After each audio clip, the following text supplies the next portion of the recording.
Hello my friends and welcome to Trek Culture. I am Sean Ferrick and we're going to go through all the ups and downs for Star Trek Discovery's 4th season, 5th episode, The Examples. But before I go on, thank you so much to Surfshark, who is our sponsor for this entire season of Ups and Downs. Surfshark is an incredible service that allows us to use an old VPN when the time requires. I will go into no further detail. But we have worked with them for so long. Like, they are our number one in terms of partners. We, in fact, have a deal just for you. If you use the code WhatCulture, you get 83% off your purchase. No, you did not mishear me. You're basically getting it for free. Surfshark has really helped us out, and I know they will help you out as well. Now, to the video. Now, my friends, you know how this is going to work. We are going to go through everything that we liked and give it an up, and everything that we didn't like and give it a down. We have a few examples of both this week, not gonna lie.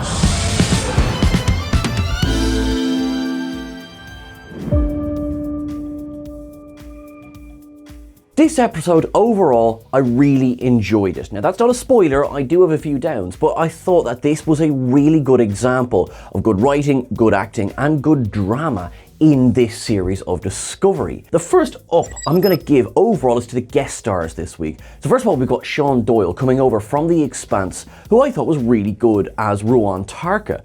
He is a Ryzian, so we're going to get a bit of that legacy character going on here, but he is not like any Ryzian we've ever seen before. For example, he doesn't walk through the door, look for the closest person, and try to which is always a pleasant surprise when it comes to Ryzians. I didn't like him at all this week because he played it so well. So Sean Doyle straight away was an up for me this week. And in the same vein of just guest stars in general, Michael Greyeyes, who guest starred on The Planet. Now, Felix was a character I felt things I didn't know I was possible to feel. In the short screen time that he gets, I understood his character perfectly, absolutely perfectly. The two of them this week, for me, is my first up of the week. The plot of this week revolves around the revelation that the DMA is in fact a construct as opposed to a natural phenomenon. Now, I had been wondering before about, why was Book, for example, not psychically attuned to this phenomenon? Now, obviously it's not part of Kwejian, so fair, but I think that was actually a teaser along the way that this was not a naturally occurring phenomenon. So we get it confirmed this week. No, it's a construct. And I liked that. I liked that a lot. So a lot of Stamets Tarka's storyline this week revolves around the fact that, oh crap, we need to find out what happened and who made this. We have buckets of Easter eggs, so stick around for Cetacean Observations because I will be running through them. Yeah, really liked that this week. But most of all, what I really liked about this revelation is that they need to work on a working model, so they go to an engineer, the Spore Lab. We get Reno. The yellow and operations engineering looks absolutely fantastic on her, and she is the voice of cold, not so much cold reason in terms of logic, but the we're all gonna die, aren't we? Logic in the room when Stamets and Tarka are like, hey, it's grand, throw some more power into this simulation. It's absolutely fine. It's absolutely grand. It's really not, but it's a wonderful setup of the three of them. So for me, this week, Reno, definitely an up. Now, I have a quick up down here, right? So we need to evacuate a colony which has, for some reason, been targeted by we now know, deliberate actions of the person behind the DMA. They don't like this colony. Grand, okay, we'll go and evacuate it. So an up is Reese gets a line. Yay! Reese is a character. Remember Reese? Yay! This makes me very happy. Well, obviously, I'm upping the fact that he gets to say something. Patrick Watchoon is absolutely brilliant. And, it's lovely when the producers on Discovery remember that he's there. Now, the down is the line he speaks, which is, I know how these people might feel. My hometown was destroyed by a hurricane when I was 5. We know we live in a future where the weather is controlled. So what, did the people on Earth just be like, you know what? Screw this town in particular. Screw this particular town. I don't like his family. I don't like the cut of his jib. So yeah, that was just like Come on, we know we've got weather control. And in fact, in an episode that has a Rysian in it, the lamentable episode, Let He Who Is Without Sin, deals with, the weather control on Risa. So it's already in our minds, and that's annoying. I'm delighted he got a line. We love him. Please give him more to do. Not this, though. Not this. Down in the colony, there are 6 examples, name of the episode, of prisoners who are not being evacuated by the rest of the colonists. So, on the one hand, yes, I can somewhat see the logic here. They've been sentenced to life. Oh, look, here comes a big, massive execution tool that, well, we don't have to kill them. It's more just like, no, the bullets in the fall killed them. I just shot them, bit like that. So when, the colonists are confronted by, we're not leaving them behind, there's a little bit of pushback. But, of course, it gets to the fact that Book and Burnham beam down to this prison, and also seriously cool little bug landmines. Sorry, I'm totally on board with that. They are cool. They get through the security barrier, they get into the prison, they discover these prisoners there, as I say, the aforementioned Michael Greyeyes as Felix, and the rest. And it's actually quite... It forces the episode to slow down somewhat, because some of these prisoners are just like, I'm not going anywhere. Why would I? And I really like that, because there is a discussion of, atoning for your sins, which I really think comes across very well in this episode. However, a down, why do these prisoners who are serving life imprisonment know the effective floor plan of this prison? Like, Book and Burnham are like, we need to shut down these things. They're able to give them, it's down on this level, this is how you control this is this. It's a bit like, that's a fierce amount of detail. It's like, conceivably maybe one of them was a guard before, possibly. It's never mentioned. But it really seems like the guards in this prison are just like, hey, how's it going? Want some details as to how to escape this place? It just stuck out a little bit for me in the episode. So that is a down for me this week. Back aboard Discovery, we have an interaction between Culber and Kovach. So again, the return of David Cronenberg, yay! So yes, the scene is getting up, but just bear with me, it's for different reasons than usual. In counselling, it's basically, fact that the counsellor must have a counsellor, because they need to be able to break down what they've heard, they need to be able to express these feelings, and Kovach becomes this for Culber, and what Culber needs is brutal honesty. And that's what Kovach gives him, to the fact where he gives him a countdown timer. It's like, we're going to talk, but we've only got 8 seconds, or 8 minutes. And it's really good. I really like this scene. This is an up from me this week, because yes, absolutely, this is a necessary part of counselling. And you can see that Culber is barely holding it together. Again, fair. What is what's the training he had for this? It's not just that he's being a counsellor, but also he's been flung 1,000 years into the future. There's things he doesn't have the natural tools for.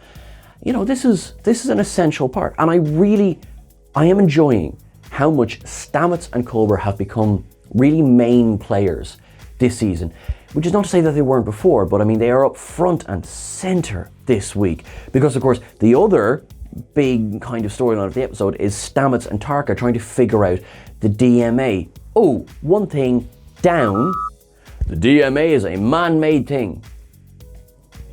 That's it. That's the conversation we're going to have about this. What? This is like shatteringly, enormous. It feels like it's just like, no way, next. So that for me was a bit like, oh, okay. This week, we have Book gets a little bit of an up from me, because the connection that he has to natural life comes back in a little bit when he is able to identify that these beetle landmines are in fact a construct as opposed to real life, which is really, really good. It's kind of like, hey, do you remember this part of Book's character? But I liked that. I did like that an awful lot. There is a bit of a back and forth MacGuffin about getting the prisoners out of their jail cells, which is grand, good conversation. We like it. It's wonderful. The Emerald Chain are bad. They were very, very unjust. Sound. They get the prisoners out, and just as they're leaving, a containment shield goes up around the entire prison. And one of the prisoners just goes, shh.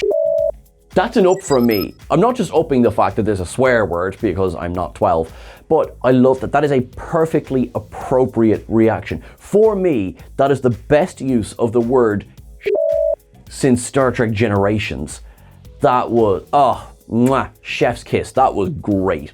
Once we get all the colonists off this asteroid and, Michael Greyeyes' character Felix decides to remain because, A bit like Red in the Shawshank Redemption. He's the one prisoner that says, no, I actually belong here. It's quite a powerful scene where he talks about the weight of living with his actions and dying with his actions.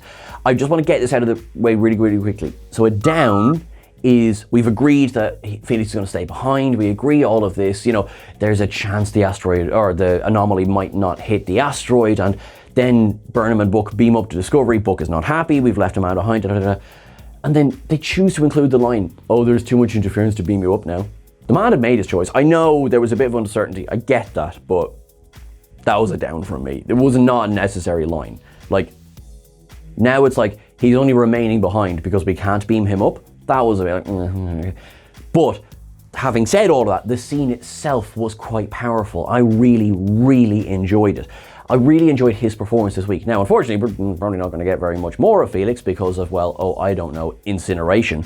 But really, really strong storyline this week. Although I haven't given an awful lot of time to Stamets and Tarka this week, I did enjoy that storyline as well. It was really, I like Stamets an awful lot this season. I like what he's being given. I like how he's performing. Anthony Rapp is very, very good in season 4. And I like their interaction because Tarka is, I'm sorry, he's a prick, but it works in the context of the scene. He's like references to Galileo. I know you don't like me very much, but I love me, so I want to survive. And you know what? Yeah, I get the motivation here. It's really, really interesting.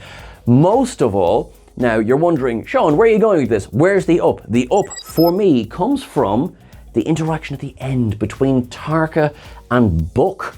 Of all characters. They had no interaction for the entire episode, and they have a little moment in the bar. Book is there knocking back the synthahol, and Tarka comes up and says, get a bit of Ryzian whiskey into you. And it's, well, hey.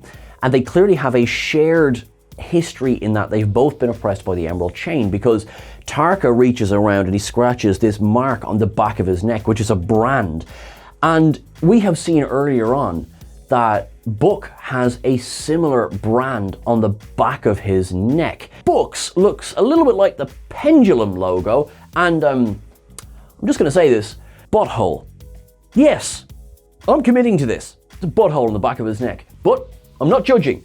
Marta did tell us in Star Trek VI, not everyone keeps their genitals in the same place, Captain. The entire exchange between Book and Tarka, although brief, that's an up from me because I feel there will be more in this relationship as the season goes on. In one of our final scenes of the episode, the magistrate of the colony comes in and is, giving out to Burnham going, oh, we don't want to share a space with these examples, we're going to put them in the brig. And Burnham goes, well, you're exercising the law of a colony that no longer exists. Ha ha ha ha. So the colony's been destroyed. Dreadful. So all of their legal systems is gone? Down, Michael. Now, my friends, take a ride with me as we go to Cetacean Observations.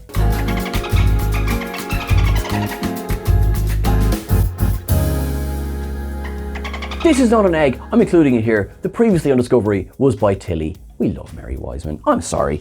Okay, we have a lovely, lovely scene at the very beginning where the USS Janeway and a circular Vulcan ship, the NSS T'Pau, rock up outside the DMA before it disappears. Loving both of theirs. We have a map. Maps always require eagle eyes. We have Wolf 359, we have Neva, we have Rigel, we have Nausicaa, we have Denobula, we have Benzar, we have Tellar, we have Andoria, we have Tau Ceti, we have Navarre. Yeah, there's an awful lot on that map. I do enjoy me some maps. We get a shout out when they're trying to figure out who could have created the DMA. We get a shout out to the Metrons, we get a shout out to the Nacine, we get the Iconians, and then we get Admiral Daddy goes, well, there's the Q continuum, but this isn't really their modus operandi, and also it's been 600 years since we've dealt with them.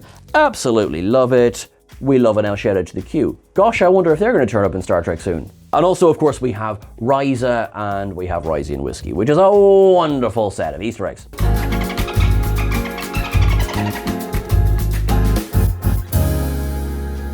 That is everything for our episode this week, folks. If you reckon I missed anything, please drop it into the comments below. Please don't forget to like, share, and subscribe. Remember that every time that you do that, you are helping this channel to directly grow. You absolute shower of legends. We will be back next week for our next episode of Ups and Downs. I have been Sean Ferrick. Remember, you can get in touch with us on Twitter at Trek Culture. You can catch myself at Sean Ferrick on all the regular socials as well. In the meantime, you look after yourself, you look after your friends and family, you live long and prosper, and we will talk to you soon. Thanks very much, folks.